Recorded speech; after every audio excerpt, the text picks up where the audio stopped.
Muy buenas, mis hermanos. En esta oportunidad vamos a estudiar el tema correspondiente a la semana número 3 de nuestro plan. Gracias al Señor, sabemos que Él ha estado obrando, Él ha estado moviéndose tremendamente en la vida de muchos a través de este plan, y por esto damos gracias al Señor.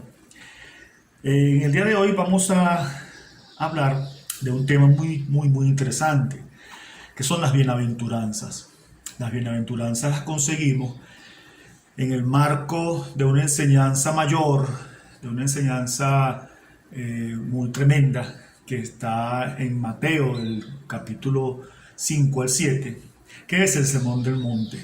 El Sermón del Monte, una enseñanza así llamada, allí en ese libro de Mateo, encierra todo lo que es en verdad la vida cristiana. El Sermón del Monte encierra toda la enseñanza básica, primordial, central del Evangelio. Y allí dentro del Sermón del Monte conseguimos la bienaventuranza. Como es un poco extenso, vamos a ir a comenzar de una vez a ir al tema, porque en realidad es mucho lo que podemos extraer de estos textos. En el Sermón del Monte podríamos durar todo un año hablando. Si hacemos una disertación semanal, podemos durar incluso un año haciéndolo, porque es mucho material que hay y que podemos extraer. Igualmente las bienaventuranzas. Entonces hoy vamos a hacer como un recorrido rápido sobre estas 8 bienaventuranzas que el Señor pronunció allí. Y quiero que quede muy claro en cada uno de los oyentes. Cuando el Señor está aquí hablando bienaventurados, tal, no es que bienaventurado para unos y para otros va a ser bienaventurado en otra área y otro bienaventurado en tal comportamiento. No, Señor. Estas bienaventuranzas, todas, deben de cumplirse en cada uno de nosotros como cristianos. Esta enseñanza es para cada uno de nosotros. Comencemos. Bienaventurados los pobres de espíritu, porque de ellos es el reino de los cielos. Cuando se habla acá de pobre, el término que utiliza el texto en el original griego es ptokos. Ptokos es una palabra que su significado es alguien que está cargado de tanta pobreza que es incapaz por sí mismo de lograr salir de ella. Se hace necesario entonces la intervención de un tercero para que esto ocurra. Y es lo que pide el Señor a cada uno de nosotros, porque Él dice, bienaventurados los pobres en espíritu. O sea, felices, inmensamente felices, los pobres en espíritu, porque de ellos es el reino de los cielos. Y solo reconociendo esa pobreza, reconociendo esa incapacidad en nosotros de llegar a Dios por algún medio que pueda involucrar nuestra voluntad o nuestro poder o nuestra humanidad, eso no va a dar un resultado positivo. O sea, no vamos a obtener nada. Solamente reconociendo eso, de que somos pobres en espíritu, reconociendo esa incapacidad, es que podemos entonces acceder ante esa maravillosa fuente de riqueza que el Señor tiene para cada uno de nosotros. Y cuando hablamos de riqueza, es esa gran fuente de misericordia y de gracia que nos da la salvación, y que a través de esa salvación entonces nos hace llegar o nos hace entrar a ese reino. Por eso el Señor dice, bienaventurados los pobres en espíritu, porque de ellos es el reino de los cielos. Nada podemos hacer para lograr entrar al reino de los cielos. Solamente a través de la gracia salvadora del Señor se nos provee a nosotros entonces esa posibilidad de entrar a ese reino. La segunda bienaventuranza nos habla de los que sufren, de los que lloran. Dice, bienaventurados los que lloran, porque ellos recibirán consolación. Y pareciera algo que es paradójico o contradictorio el hecho de que podamos ser inmensamente felices o inmensamente dichosos si lloramos, porque resulta que llorar, a menos que sea por alegría, como puede suceder en algunos casos, en la mayoría de los casos, llorar significa o es la manifestación de un sufrimiento, de un dolor, de una pena. Entonces pareciera algo contradictorio que el Señor diga que somos inmensamente felices e inmensamente dichosos, aquellos que lloramos. Pero fíjense el final de la bienaventuranza. El final de la bienaventuranza dice, porque ellos recibirán consolación. ¿De quién vamos a recibir consolación? Nada más y nada menos que del Señor. Y Él es quien puede dar la consolación exacta y precisa para cada uno de nosotros. Esa consolación que nos llevará a experimentar una paz que sobrepasa todo entendimiento. Esa consolación que nos hará estar tranquilos y gozosos en la prueba y en la tribulación. Esa consolación que nos levantará de la situación difícil y de la caída. Inmensamente dichosos vamos a ser al recibir esa consolación. Y fíjense que el Señor experimentó todos nuestros dolores, todos nuestros quebrantos, todas nuestras enfermedades. Toda la situación difícil que usted pueda estar pasando, Jesús ya la llevó en la cruz. Recordemos lo que dice Isaías al respecto, ¿verdad? Todo aquello que es, todo ese sufrimiento humano, Él lo llevó en la cruz. Jesús ya sufrió en carne propia todas nuestras luchas, todas nuestras dificultades, todas nuestras enfermedades, todos esos sufrimientos se los llevó en la cruz del Calvario. Entonces Él lo conoce. Él conoce la dimensión de tu dolor. Él conoce la dimensión de tu problema. Jesús conoce la dimensión de tu enfermedad, de tu situación. Y por eso entonces Él puede darnos un consuelo preciso, un consuelo suficiente, un consuelo adecuado para cada uno de nosotros. Es por eso entonces que el Señor nos dice que somos bienaventurados, que somos inmensamente felices si lloramos, porque vamos a recibir esa consolación de parte de Él. La tercera bienaventuranza dice, bienaventurados los mansos, porque ellos recibirán la tierra por heredad. Los mansos. Muchas veces esta palabra no queremos que sea un calificativo que cuadre con nosotros, pero es necesario ser mansos, como el Señor fue manso. Así nosotros debemos ser mansos. Ahora, muchas veces no entendemos o no calibramos la dimensión de la palabra por no conocer la implicación que tiene ella. Cuando se habla de mansedumbre, vamos a poner este ejemplo y ustedes lo van a leer en la guía.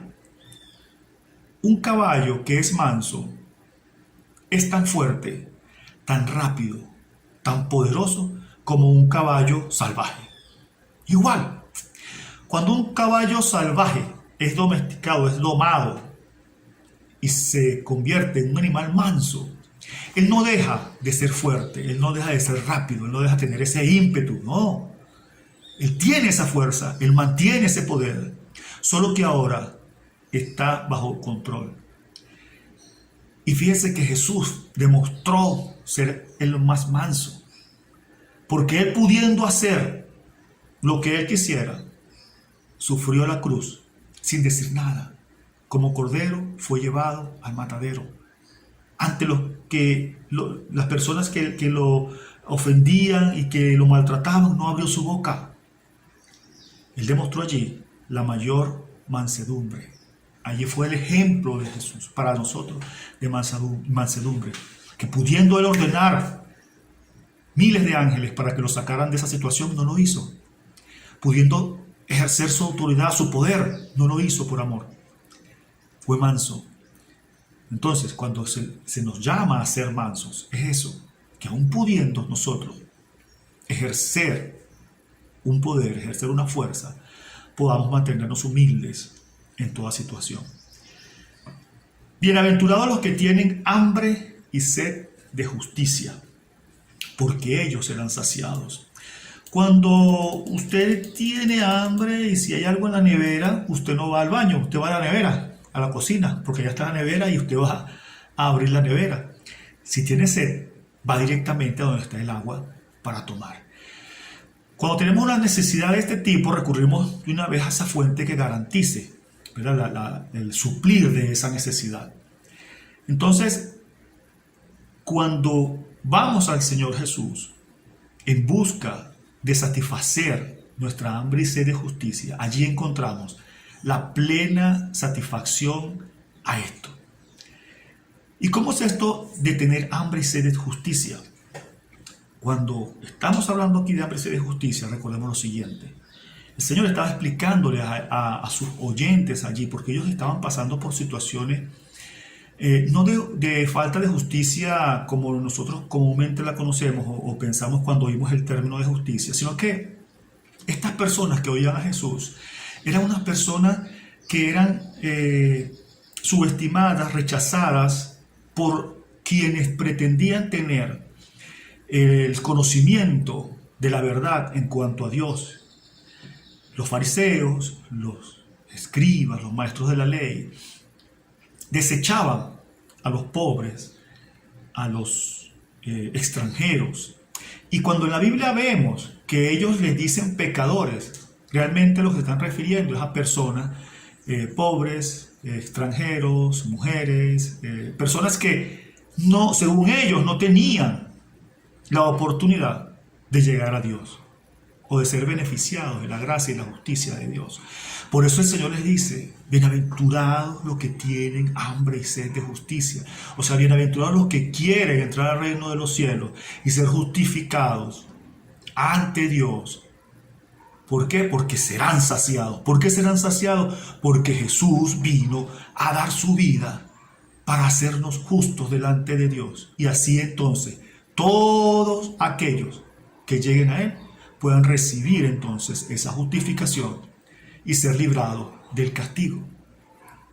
A eso se refiere Jesús cuando les está diciendo a ellos que son inmensamente felices, que son inmensamente dichosos, si ellos tienen hambre y sed de esa justicia que les garantizaría a ellos entonces la salvación y la entrada al reino de los cielos. La siguiente bienaventuranza nos dice, bienaventurados los misericordiosos, porque ellos alcanzarán misericordia.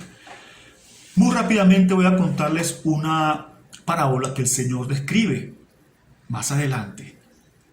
Es la parábola de aquel hombre que recurrió ante un rey por misericordia, porque resulta que este hombre tenía una deuda impagable. Era una deuda tan grande que este hombre no podía pagar, era imposible que la pagara. Él promete pagarla, pero el rey se da cuenta, este hombre no puede pagar esta deuda. Y lo perdona, y en gracia perdona su deuda, ¿verdad? Y lo libra del castigo que le correspondía. Pero resulta que este hombre, cuando sale del palacio, consigue a un conciudadano que tenía una deuda con él, muy pequeña, insignificante. Mas, sin embargo, este hombre lo agarra por el cuello y lo hace pagar. Es más, le cobra. Y como este hombre no puede pagarle, en ese momento lo echa a la cárcel. O sea, este hombre no mostró la misericordia que se le hizo a él mismo. Y es aquí entonces cuando el Señor nos manda, bienaventurados los misericordiosos, porque ellos alcanzarán misericordia. O sea, nosotros tenemos que corresponder a dar lo que recibimos del Señor. Del Señor recibimos misericordia porque estamos muertos en nuestros delitos y pecados, y Él a través de su amor nos lleva a su gracia. De esa manera nosotros debemos entonces actuar con los demás, ser misericordiosos. ¿Y qué quiere decir la palabra misericordia? Es una palabra compuesta. Miser, de miseria, de aquel que está pobre, de aquel que le hace falta algo. Cordia, ¿han oído la palabra concordia? ¿Y saben lo que significa concordia? unión, unión,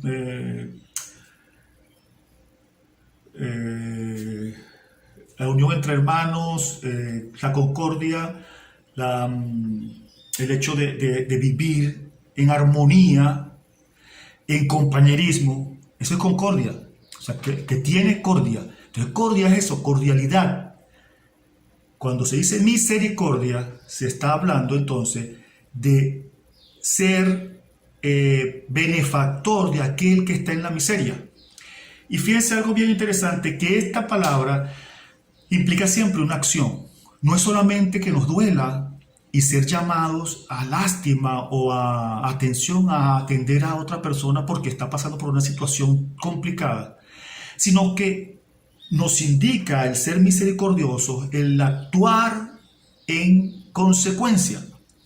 ¿A qué me refiero? A que no solamente debo sentir la empatía, no solamente debo sentir el dolor, sino que debo actuar en consecuencia para ayudar a solucionar a mi hermano, a mi prójimo, la situación que esté atravesando. Por eso es la palabra misericordia usada acá en cuanto al Señor, cuando estaba hablándole a ellos, a los que estaban en ese sermón, y les dice entonces que van a ser bienaventurados, van a ser muy felices, van a ser dichosos quienes actúen con misericordia. Porque ellos van entonces a encontrar misericordia de parte del Señor.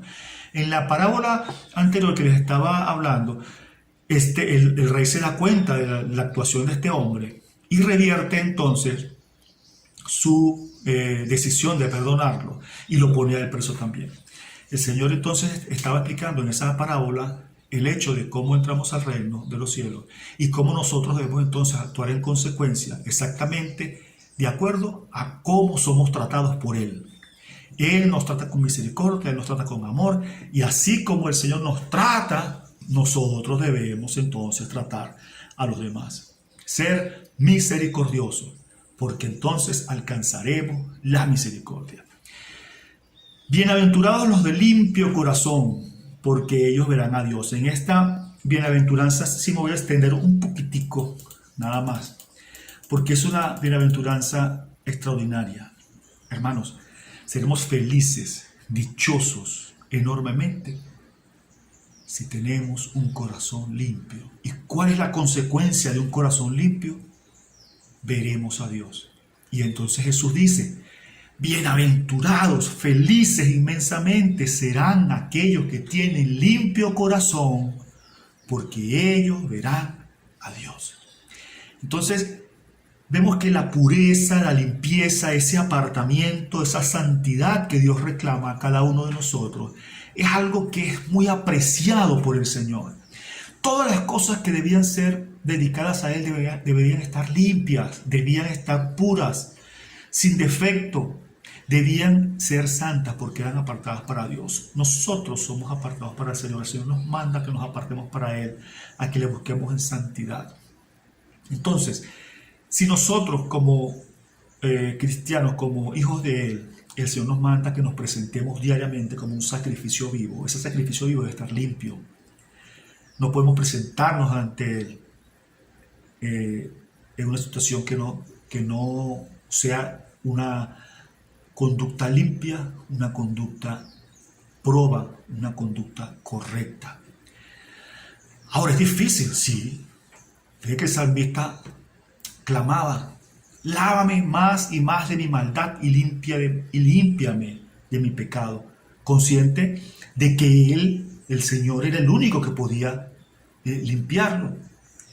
Y más adelante dice en el mismo Salmo 51, el salmista dice: crea en mí, oh Dios, o sea, fabrica en mí, haz en mí un corazón limpio y renueva un espíritu recto dentro de mí.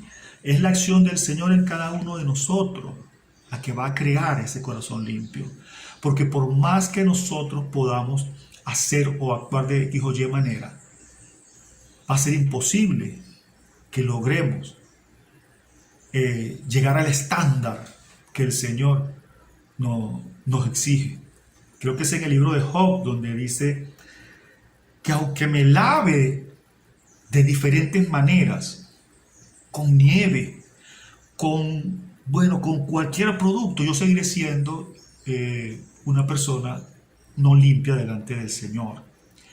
Por eso entonces es necesario, y por eso clamaba ese hombre, por esa limpieza directa del Señor, por esa acción directa del Espíritu para santificarnos. Ahora bien, una parte importantísima de esa limpieza que debemos buscar y de esa santificación radica en la palabra del Señor. Y gracias al Señor por esta iniciativa que estamos desarrollando, donde estamos leyendo la palabra del Señor, porque eso nos va a ayudar a santificarnos. Dice el Salmo 119:9, ¿con qué limpiará el joven su camino? O sea, ¿con qué limpiará el hombre su camino? ¿Cómo podemos limpiar nuestro camino? Dice, con guardar tu palabra. La palabra en nosotros, la palabra del Señor hecha carne, hecha vida, práctica en cada uno de nosotros, va a tener ese efecto santificador, va a tener ese efecto de limpieza en cada uno de nosotros, con la cual nos podemos entonces parar ante el Señor cuando le vayamos a ver, porque es la promesa. Bienaventurados los de limpio corazón, porque ellos verán a Dios. Y un paso muy importante en esa limpieza es también muchas veces con quienes nos relacionamos, o lo que hacemos incluso para o cuando nos relacionamos. Segunda de Timoteo 2:22 dice, huye también de las pasiones juveniles y sigue la justicia, la fe, el amor y la paz, con los que de corazón limpio invocan al Señor. Los de corazón limpio son personas que van a seguir la justicia, la fe, el amor, la paz.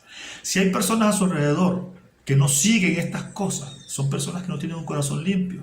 Y él dice que huyamos de las cosas, de las pasiones, y sigamos la justicia, la fe, el amor y la paz, porque junto con todos los que sigan eso, seremos gente demostrando que tenemos un corazón limpio. Seremos gente que demostramos que tenemos un corazón limpio. ¿Ok? Y recordemos la bienaventuranza. Bienaventurados los de limpio corazón, porque ellos verán a Dios. O sea, es una inmensa felicidad que todos aquellos que tenemos, que vamos a tener o tengamos el corazón limpio, veremos al Señor. Ahora, llegamos a la penúltima bienaventuranza. Bienaventurados los pacificadores, porque ellos serán llamados hijos de Dios.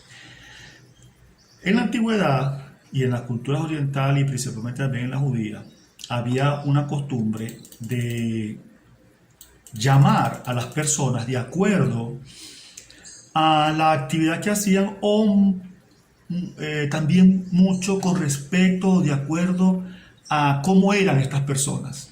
Fíjense que a los cristianos se les llama cristianos, ¿por qué? Porque ellos seguían a Cristo. Y no era porque simplemente ellos decían seguir a Cristo, sino que la gente veía que ellos se comportaban como Cristo.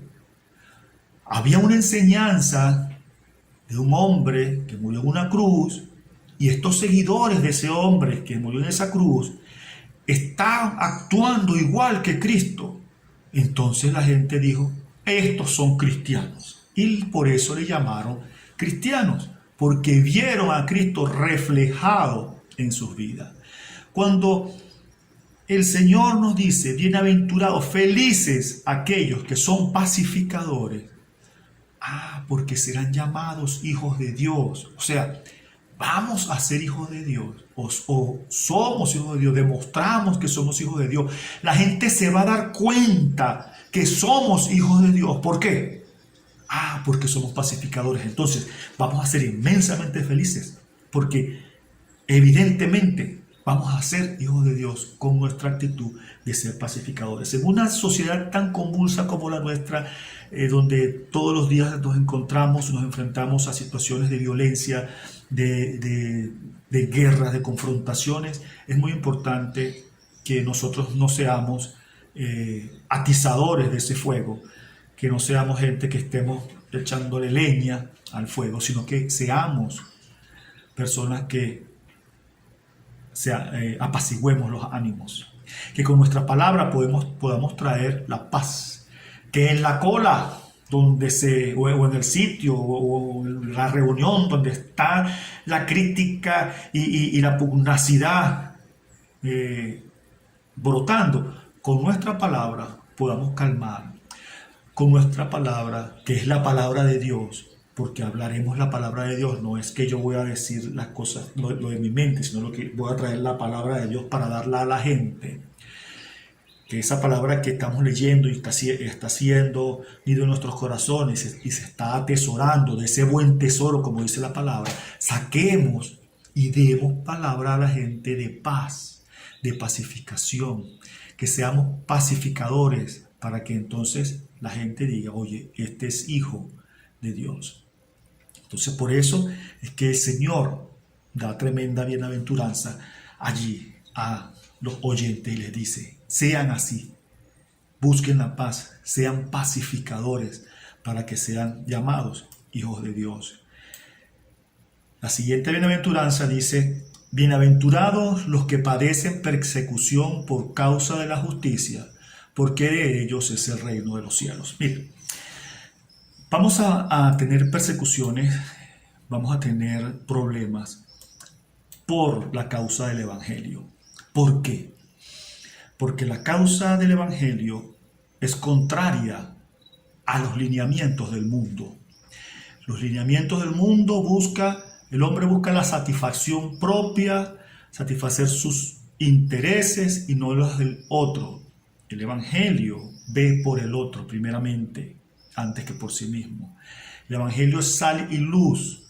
El Evangelio es luz que descubre lo malo, que pone en evidencia lo que no sirve. Y eso no le gusta a la sociedad actual, no le gusta al mundo. El mundo navega en sus deseos para satisfacer sus deseos de egoísmo, de maldad. El Evangelio es totalmente lo contrario. Entonces, el Señor dice que vamos a ser felices, vamos a ser inmensamente felices porque vamos a sufrir persecución, porque vamos a padecer persecución. Y la persecución se presenta en muchos niveles. Hay países donde la persecución cuesta la vida. Hay países donde hay limitaciones. Hay países como los nuestros, o como la sociedad en la que estamos viviendo nosotros acá en Venezuela, donde la persecución se da por la estigmatización o el rechazo o la segregación, la discriminación. Ah, está bien para acá, fuera de aquí. No te queremos por aquí porque tú eres un santurrón. Y muchas veces caemos nosotros en la tentación de querer ceder, de querer diluir el mensaje del Evangelio para ser agradables. Y resulta que eso no lo debemos hacer. El Evangelio es innegociable. Los principios cristianos son innegociables y nosotros por eso vamos a sufrir persecución. Porque usted es un hombre honesto, seguidor del Señor, que no se va a prestar a ningún movimiento sucio. Y aquellas personas que lo proponen te van a rechazar si tú no andas en el camino, en la onda o en la corriente que ellos navegan. Porque el Evangelio es contrario al mal. Entonces debemos estar dispuestos, debemos saber que cuando nos enfrentemos a ese tipo de situaciones, vamos a tener rechazo en muchas oportunidades, en otras quizás no. Pero esa persecución que el Señor dice aquí, que vamos a ser felices cuando la experimentemos, va a ser por causa de la justicia, va a ser por causa del Evangelio. Ahora, ¿por qué entonces vamos a ser felices? Porque de estas personas que son así, cuando nos comportamos así, estamos siendo herederos legítimos del reino de los cielos. Bienaventurados los que padecen persecución por causa de la justicia, porque de ellos es el reino de los cielos. Y por último, bienaventurados sois cuando por mi causa os vituperen y os persigan y digan toda clase de mal contra vosotros mintiendo. Imagínense esto. Tiene mucha relación con la anterior, pero aquí va un paso más allá la bienaventuranza. Porque no es simplemente donde haya una manifestación de justicia, sino sí hasta cuando somos vituperados sin razón, sin veracidad, o sea, hasta cuando mientan. Hace mucho tiempo vi un caso de alguien que que fue un cristiano, que fue vituperado y fue ofendido públicamente. Y este hombre, a pesar de ser un líder con mucha trayectoria, actuó totalmente contrario a la indicación de la bienaventuranza, porque salió demandando a los periodistas que hablaron mal de él. Y yo me preguntaba, ¿y dónde quedaba la bienaventuranza? Porque fíjese, cuando digan toda clase de mal contra vosotros mintiendo, el Señor dice que vamos a ser felices cuando por la causa de Cristo, porque para cuando la causa de Cristo sea tomada en cuenta para ofendernos o para perseguirnos, para hablar cosas contrarias hacia nuestras vidas, nosotros vamos a ser felices, dice el Señor. Vamos a ser bienaventurados, porque es la consecuencia lógica. Y fíjense un detalle muy interesante, que esta es la única bienaventuranza que no tiene una recompensa. Porque en todas las bienaventuranzas anteriores que vimos, el Señor dice, van a ser felices, porque el reino de los cielos les pertenece. Van a ser felices, porque serán llamados hijos de Dios. En cambio aquí no. Aquí dice simplemente, bienaventurados sois cuando por mi causa os vituperen y os persigan y digan toda clase de mal contra vosotros, mintiendo. Ahora, ¿cómo es que vamos a ser felices si somos tratados de esa manera? Vamos a ser felices porque esa conducta contraria de la gente hacia nosotros lo que está manifestando es que la conducta que nosotros estamos observando es una conducta correcta. Ahora bien, esto es cuando por mi causa os vituperen y os persigan. Es muy claramente cuando por la causa de Cristo, no por la causa social, no por la causa económica, no por la causa política, no por la causa educativa, deportiva, cualquier otra causa, no. Única y exclusivamente por la causa de Cristo. Por esa causa de Él, usted sea vituperado y sea perseguido, va a ser entonces motivo para que usted sea bienaventurado y dichoso. Primera de Pedro 3, del versículo 13 al 15 dice: ¿Y quién es aquel que os podrá hacer daño si vosotros seguís el bien? Mas también si alguna cosa padecéis por causa de la justicia, bienaventurados sois. Por tanto, no os amedrentéis por temor de ellos, ni os conturbéis, sino santificad a Dios el Señor vuestros corazones, y estad siempre preparado para presentar defensa con mansedumbre y reverencia ante todo aquel que os demande razón de la esperanza que hay en vosotros. ¿Y cuál debe ser entonces nuestra conducta cuando nos pase esto? Cuando seamos ofendidos, cuando seamos vituperados, incluso mintiendo. ¿Qué nos manda el Señor? ¿Qué nos dice el Señor que hagamos? Oremos por el que nos persigue. Bendigamos a quien nos ofende. ¿Ok? Entonces debemos es dar bien en vez de mal. Debemos dar bien en lugar de mal al prójimo, a todo aquel que incluso nos vitupere y nos ofenda. Esa es la conducta correcta y consona que debe observar cada cristiano. Es difícil, sí, pero en el Señor no va a ser difícil, porque recuerden que Él nos invita a que llevemos su yugo, que es fácil, porque Él lo está cargando el otro lado del yugo, y por eso va a ser fácil. Entonces, tengamos esto presente. Estas bienaventuranzas son una enseñanza que debe privar en la vida de cada uno de nosotros como cristianos. El Señor me los bendiga. Disculpen la extensión del espacio, traté de ser lo más corto posible, pero el tema da para mucho más. Es un tema apasionante que podemos dividirlo en 9 temas y verlo posteriormente con calma, pero gracias al Señor porque Él hace la obra en medio de los tiempos. Muchas bendiciones, mis hermanos. Dios les guarde y adelante, sigan adelante con el plan que hasta ahora estamos llevando a cabo.